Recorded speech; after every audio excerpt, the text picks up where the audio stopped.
Putin affirms that Russia has contributed to solving complicated issues related to the Syrian crisis and the Iranian file.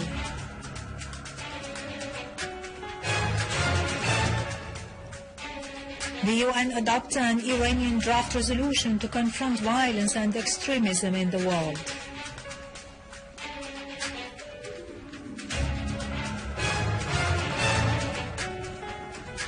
The Syrian Arab army destroys terrorist hideouts and inflicts on them heavy losses in Aleppo, Idlib, Homs and Damascus suburbs.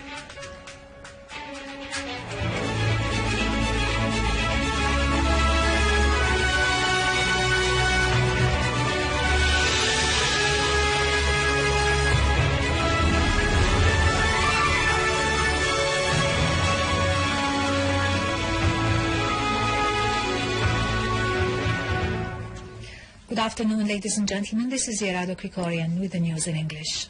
Syria's permanent representative to the UN, Dr. Bashar Al-Jaafari, has affirmed that the atrocities perpetrated by the Qaeda-linked armed terrorist groups against the Syrian people confirm the fact that the Saudi regime is the main funder and supporter of terrorism in Syria and the world. Reading out Syria's statement prior to the General Assembly's adoption of a draft resolution presented by Saudi Arabia against Syria, Al-Jaafari said, "The international legal framework within which the General Assembly works is based on the principle of non-interference in states' internal affairs under any pretext, as such interference would obstruct a peaceful solution through a comprehensive national dialogue among the Syrians." Al-Jaafari warned that such resolutions would encourage the continuation of armed violence in service of the agendas of certain states that seek to foil the Geneva II conference. The paradox, Al-Jaafari added, is that the Saudi regime, which represents the peak of human rights violations practiced against its own people as well as against Muslim and Arabs, and which is the main exporter and patron of the Takfiri terrorism, ironically submits a draft resolution that calls for the protection of the Syrian people, while it is openly set at the same time on interfering in Syrian affairs and igniting the crisis and obstructing its solution.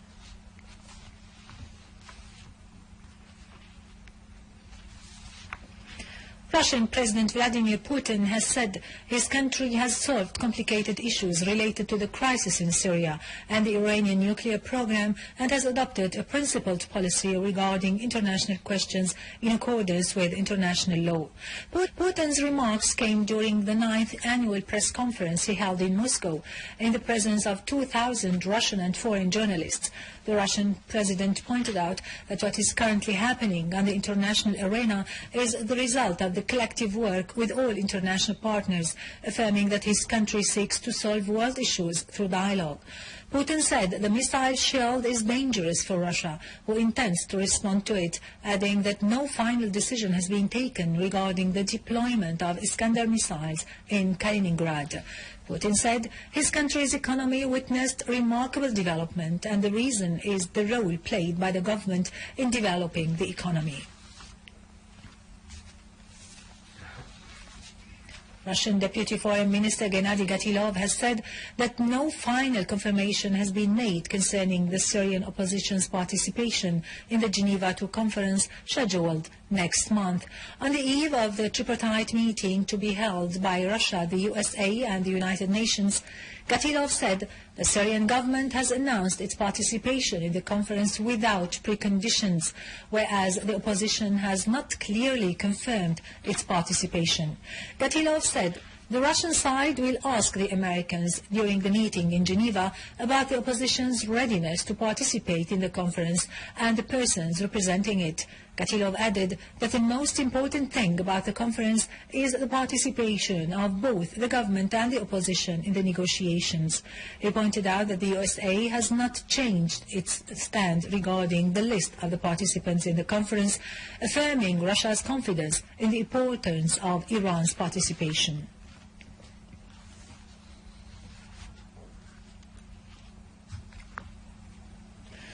The UN General Assembly has approved with a majority the Iranian President Hassan Rouhani's proposal to confront violence and extremism in the world. The Israeli entity's representative has criticized the adoption of the draft resolution. Iran's permanent representative to the UN, Mohammad Khuzai, said the UN adoption of President Rouhani's proposal as a resolution is an important achievement of the international organization as it aims at uprooting this despicable phenomenon which immensely jeopardizes the world. The Iranian representative said his country calls for combating the phenomenon of terrorism and extremism in the world, particularly in the Middle East, stressing that what is happening in Syria and some African countries is a wave of extremism and terrorism that threatens world security and stability and leads to the death of thousands of innocent people every year. Khuzai referred to hundreds of European youths who fight on the side of terrorist groups in Syria and other places in the world and carry out acts of killing, destruction and sabotage.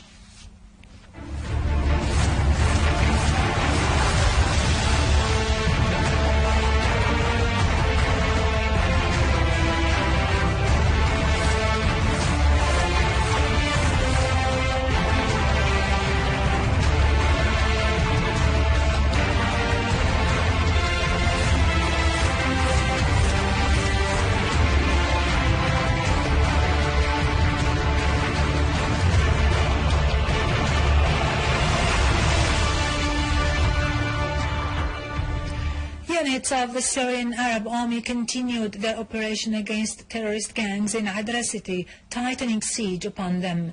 A military source said that the army was able to disrupt their supplies routes, eliminating scores of them. The army dismantled a large number of anti-tank mines weighing between 15 to 25 kilograms.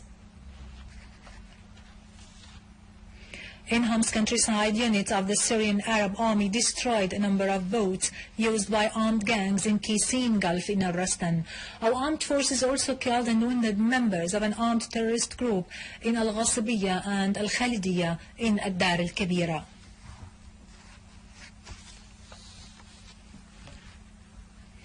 In Idlib, Syrian Arab armed forces killed and wounded dozens of terrorists in Harshib Sayliya and Al-Arba'in mountain in the governorate's countryside.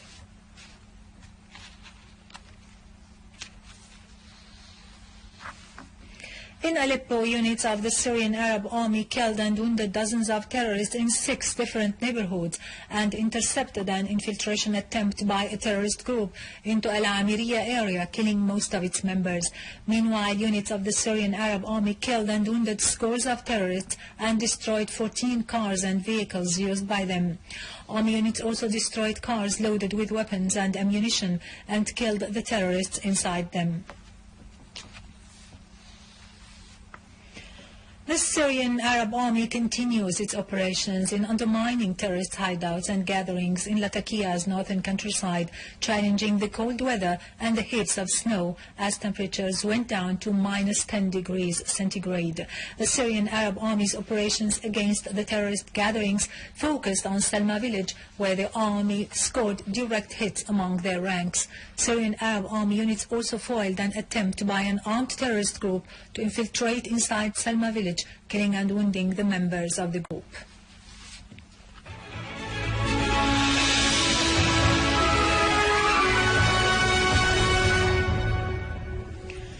The film The King of the Sands by the Syrian director Najdat Anzour exposes the ruthlessness of the Saudi founder who exterminated his ruling emirs and later massacred his own troops when they became a liability. King of the Sands is a film directed by Syrian artist Najdat Anzour, who exposes the history of King Abdulaziz ibn Abdurrahman Al Saud, the founder of the present-day Kingdom of Saudi Arabia. King of the Sands is presented as a landmark taboo-breaking film depicting a hidden saga of the Saudi family and its involvement in world terrorism. It presents a prince in exile who reconquers his ancestral lands and continues to expand his dominion until he controls the bottom parts of the Arabian Peninsula. His ruthlessness made him exterminate even his own supporters. The reason was that they had threatened the king's relations with the British rule of Jordan and Iraq. What's next? Great ahead. Anzour is a creative artist and director who often tackles complex topics. At a press conference, the director reported that he has already received threats of lawsuits by unidentified parties trying to prevent the film's release. The film seeks to defend Syria's struggle against Wahhabi terrorists. The King of the Sands is concerned also to draw attention to Syria's civilized image. There are many important issues in Syria that need to be discussed. The film will be presented to public audience in different Syrian governorates very soon. Our ambition as Syrian artists is to reach universality. This film depicts Western imperialism as impinging on the monarch's independence, foreshadowing the kingdom's future entanglement in world terrorism by its unmistakable support of heavy jihadists all over the world. By the law of God, I choose you to be mine. I am Abdulaziz. Now to latest business and market news, but after a short break, stay tuned.